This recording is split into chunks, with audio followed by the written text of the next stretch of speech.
concede as well, and I think it'd be... Yeah, it's absolutely fine. Yeah.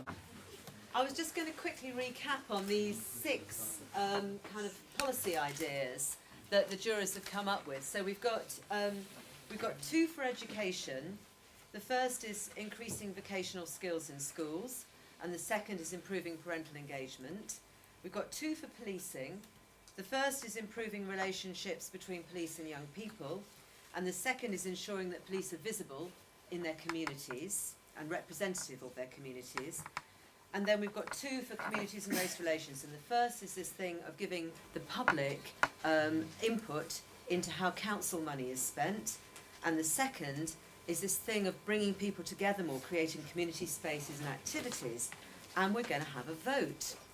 The Stephen Lawrence incident, there's certainly been some improvement, certainly in terms of mixture of diverse communities, ethnic minorities within the Eltham community, much more open-mindedness about diversity issues, and I think that's similarly nationally. Living in Eltham, I'm saying I've noticed changes, but things are improving.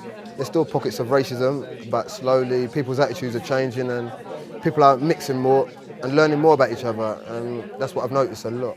There was a real consensus between the older jurors and the younger jurors, but this was an area where there was, I felt, a real difference.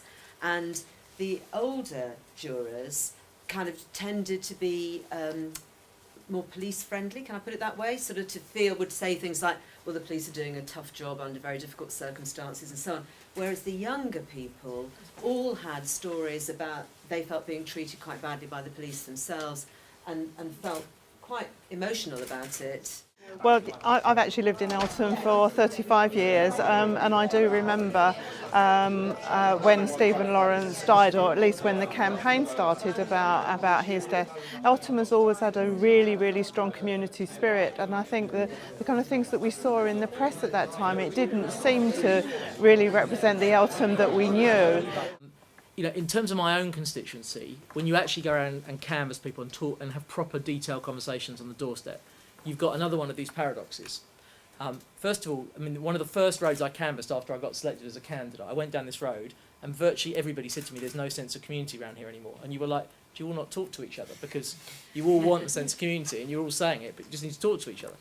And the other thing that comes up a lot when I go around London is that people would like to see a national civic service, let's be clear, not necessarily the armed service, but a period where young people are really acquiring those skills and mixing young people from different parts of the country coming together in a purposeful way.